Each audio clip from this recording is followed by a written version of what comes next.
Okay, about 2 years ago, I heard that G.I Joe and Transformers are having a crossover. Okay, at first, I disagree with this idea, but the more that I think about it, it was actually pretty creative for a movie film.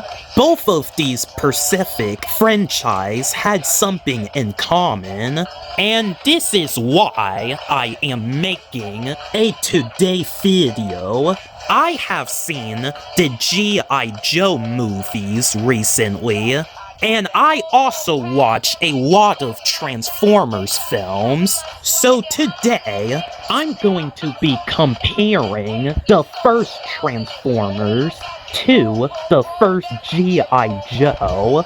Well, it's still a copyrighted video, in case that you're thinking that I have forgot. And let's get this over with.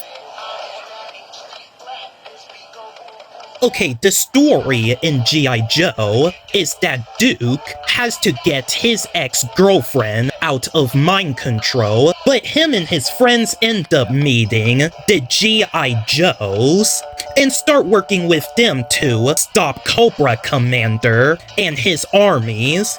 Okay, well, I am new to G.I Joe, so I'm not sure it is a original story or not, but I do know it is the only story that they come up with. Well, Transformers, on the other hand, they got more what's going on than what meets the eye. All it does is tell an origin story of the Transformers, but although I do had my problems with the story, and that is the overall slow-paced 2 hours runtime they waste precious time out of.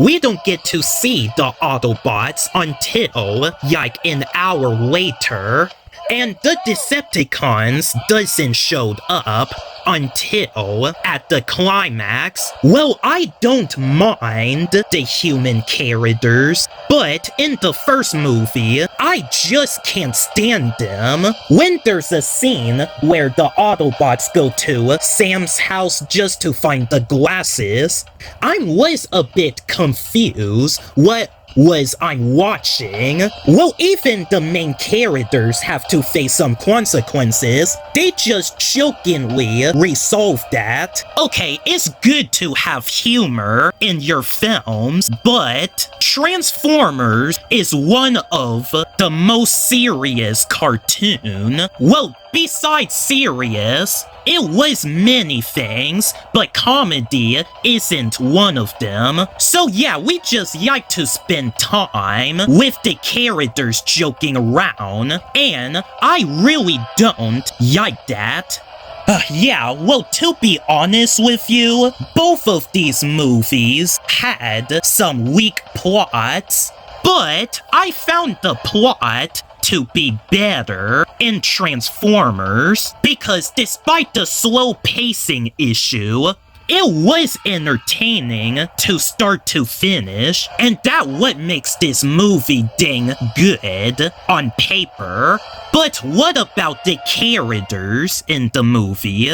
We have Duke, Scarlet, Ripcord, and Snake Eyes, who is basically a G.I Joe Scorpion. For Transformers, we have Optimus, of course, Jazz, Ironhide, and Bumblebee, who is the main character along with Optimus. Okay, if it weren't for the jokiness, then the Autobots would have gotten an arc. Although Optimus had a character growth of risking his life just to protect the humans, and then his character growth just got completely ruined when Jazz get killed off. We couldn't save him. Oh, Jazz. We lost a great comrade, but gained new ones. Okay, WTF? Bro, Optimus is supposed to care about his own Autobots, his own family being lost. Yet we didn't see any grief of him a little bit. Okay, overall, both of these characters are good, but for me, I have to give this round to the G.I. Joe. Yeah, they have more character growth on these characters, at least. I mean, Scarlet learns to lose the fight, and she doesn't have to win all the time. Well, Snake Eye has a brotherly rivalry, which we will talk about later on. Well, Duke was able to get his girlfriend out of mind control. Yeah, they pay off the character arc a little better than Transformers. Well, besides the Autobots, the human characters doesn't really learn anything. They just go with the flow, and the ending of the movie does not have an impact of what the characters have went through. Well, Snake Eyes is my favorite character, along with Duke, and for a guy who hasn't seen G.I. Joe before, I never thought I would like the characters already. Well, Transformers has a better story, for sure, but the movie with a far more interesting characters is G.I. Joe. Okay, let's talk about the villains. The enemy of the G.I. Joe is Cobra Commander. Yeah, in this movie, Cobra Commander was not a big deal for me. There's no evil motivation of him, really. He just give out evil lines, killed a bunch of people, and even mind control people. Yeah, I don't know what to tell you, but Cobra Commander was pretty forgettable. Well, he did got better for me, slightly, in the sequel, but that's besides the point. The villains in Transformers is Megatron, and he didn't even get enough screen time. Well, I can tell you that the Decepticons are not so hot either. Yeah, the Decepticons are just pretty easy to take out during the final battle. Yeah, the oppression of them are not very good. The humans were able to take them out easily, and even Bumblebee can easily take them out when he's in a wheelchair. Well, unlike the Decepticons, Cobra Commander's armies are much harder to take out, and they even give some of these heroes a run for their money. Okay, I gotta say, it was embarrassing that Megatron is the better main villain than Cobra Commander, even though he doesn't have much screen time. But it's also embarrassing that the G.I. Joe villains' armies are far superior than the Decepticons. Okay, now it's time for the action segment. Well, the action was pretty cool with the transforming effects, CGI stuff, and that was a huge challenge back in the 2000s, and I gotta say I'm impressed for that. But the climax battle can also be pretty dull. Okay, don't get me wrong, at times it could be fun to watch, but there's no impact of the overall fight scenes.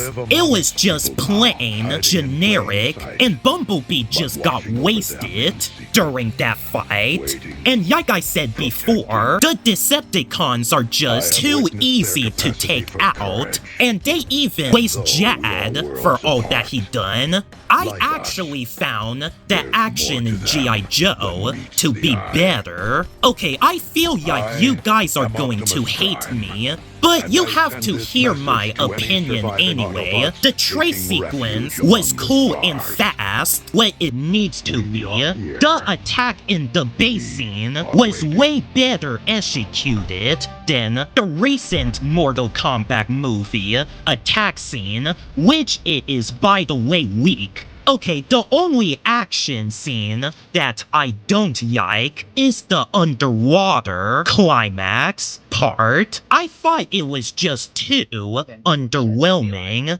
but the climax got better for me. When it ended tragically, when Snake Eyes killed his brother, yikes Snake Eyes and Storm Shadow are yikes Scorpion and Sub-Zero, well except it is more personal, and that hit me hard.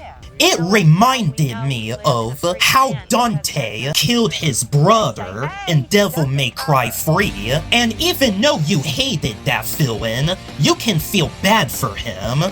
And it teaches you a lesson not to fight with your siblings. Well, it's way better than how they defeat Megatron. I really don't like when Megatron just got easily killed off by the Allspark. I thought it was a disrespectful way to defeat him. It felt pretty cheaper than how Ultron gets defeated and how Liu Kang was able to kill Shao Kahn with one blow, which that pisses me off. So yeah, not only they have no respect for the characters, they also don't have respect for the action in their own way. And that was a shame. The action in G.I. Joe is overall expiring, fast-paced, and believable. So, G.I. Joe deserved to win this round for sure. Well, the first Transformers from 2007 to me was mid at best. Well, although the Transformers films did got better for me with the sequel movies, and the funny thing is that Dark of the Moon could have been the first Transformers movie. Well, if I have to put it that way, I would rather forget about the scene where they have a freaking clown in the background. Yikes, seriously, that part just got me nightmares as a kid, and I don't like that. Well, I did not expect myself to be impressed with G.I. Joe, but surprisingly, I did when I first watched it. Okay, well, it is not a great movie either, but it makes me even more excited for the Transformers and G.I. Joe crossover, which I hope it doesn't disappoint. Okay, both of these movies aren't masterpieces, but Transformers 1 was the true cartoon figures movie that totally kicked both of these movies' butts. So yeah, G.I. Joe and Transformers on paper perform pretty great, but there's never a time that I thought it was perfect. Well, although I am not a fan of the year 2007, but at least there's something that I can enjoy from this year, which is Transformers, and I can't end the movie without giving a score. Okay, G.I. Joe gets a 6 out of 10, and Transformers gets a standard 6 out of 10. Okay, despite the scores being the same, I prefer Transformers for obvious reasons. Well, you guys know what to do, and I will see you guys next time.